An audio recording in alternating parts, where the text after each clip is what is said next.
All right, everybody, it's Lube Day again. I'm John. We're doing a front and rear differential today. Let's get it going. All right, now we're doing the differentials on this Subaru Forester here. We got a 21 millimeter. This is gonna get your front differential drain plug out. All the drain plugs on this car were super tight, so I had to get a breaker bar on almost all of them. Yeah, exactly. So I guess these guys can also be a 22 millimeter or a T50 Torx. Obviously you can see in the middle there that there's no Torx. But this one was a 21. It's kind of deep in there. It's a little bit hard to see, but it's direct. It's kind of in there. It's a few inches in. Make sure you got your drain plug, your drain pan pulled a little bit toward the driver's side of the car because the fluid doesn't come directly out there. You got a lot of it on the exhaust. That's going to be a nice smoke show later. The fluid in these guys is pretty thick, so it takes a while for it to drain. Put your drain plug back in there. Of course, we're going to grab our torque wrench and make sure we torque this down to 51 foot-pounds of torque. Once again, that might be a 22 or a T50. Now we're on the back. The back here, we're just going to pop this top drain plug. That's a 1/2 inch. You don't want to do the top first. That way the bottom drains pretty quick and you don't have to avoid the fluid draining while you're trying to take the top out. These guys were super tight. I almost stripped these out. I couldn't find an actual socket that fits on these. I'm not sure if they sell it or not. I used a 1/2 inch drive. That's just one of my extensions. Although when I did do the bottom one there, I had to make sure I had it perfectly straight because it doesn't seat in there super well. I almost stripped out the bottom one, so you want to watch out for that. That little bit of fluid coming out is actually just perfect. We want to see just a little bit of fluid coming out of there. That's exactly how my Muncie transmission and my rear end on my Firebird are as well. Just dripping out of the top drain plug. Like I said, the bottom here was super tight. We busted the sucker loose though. This fluid was a little bit dirtier than the front. I don't know why it would be that way. The rear end is not a limited slip rear end. If you lift up your car and you turn your wheel, you should see the other wheel on the other side of the car turn the opposite direction if you have limited slip.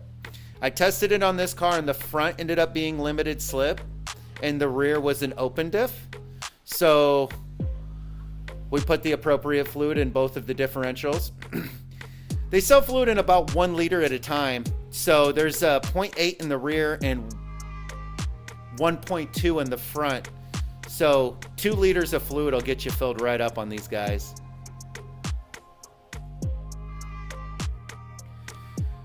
Put a bottom drain plug in, and then we're gonna grab some fluid after we torque this down to 36 foot-pounds of torque here.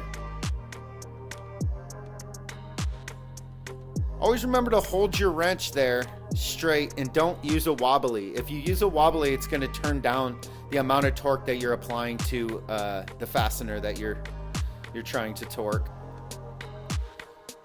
We're putting 75-90 weight in this today. That's what it calls for. That's what the manual says. I used the remainder of the fluid, the 0.2 there. I used that in the front because I didn't want to buy a whole liter for 0.2 when I have exactly 0.2 left over from the rear. The front, we did use the GLS limited slip fluid with the friction additive in there.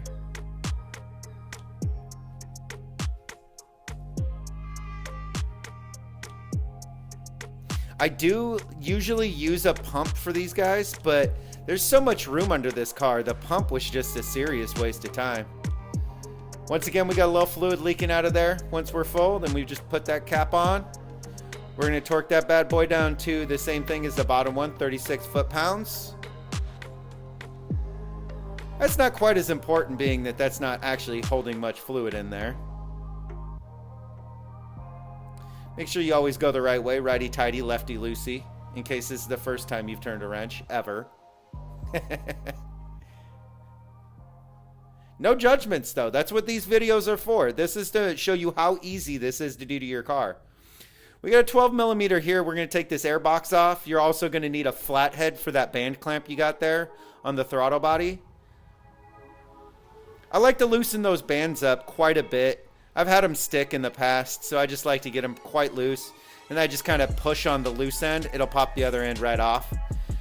And there's some vacuum hoses under there as well. That's what you see me digging around there on. We're just going to loosen that band clamp up there with the screwdriver, and this guy pops right out. If you're nervous about working on your car at all, just pop this air box out. I like to put a K&N air filter in there. I just don't like buying new ones, and I have recharge kits for all of my cars, so I stick with the K&N and I just recharge them myself. This is where you're going to put your front differential fluid in here. A little cap down there, you pull that little sucker out. It's kind of hard to find when they're covered in grime. And then this funnel's the greatest little funnel for this car actually. I got the transmission fluid and this front diff with this funnel. It just fits in the car nicely. I like a solid funnel. The ones that move around a little bit, they definitely have their purposes, but I feel like I need a third arm to use it. So I like the funnel just to stick in there by itself. I don't like to hold things while I'm pouring fluid in. And if you watch my oil change video, you can see that sometimes I don't use a funnel at all. I just pour oil all over the motor because here we go. 1.28 liters, 8090 GLS. The GLS is just a friction additive that they're putting in there for your clutch packs, for your limited slip differential there.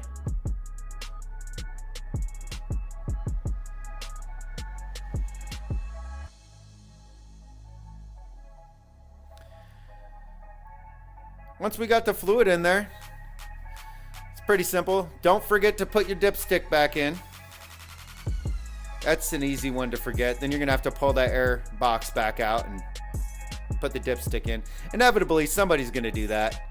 Leave me a comment below if you like leaving things under your hood, or if you've driven down the road, turned a corner, and heard your wrench come out of your car. Leave me a comment below. Tell me a little story about that. I've definitely lost... I think that's how I lose all of my 10 millimeters. There's one of those vacuum hoses I was talking about. You can see it quite well from this angle.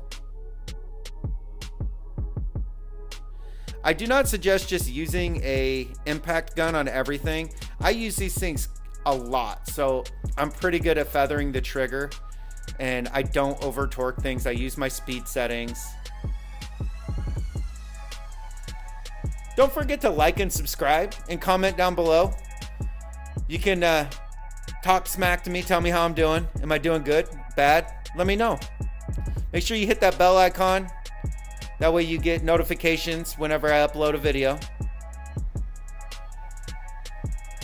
Awesome. Happy wrenching, everybody.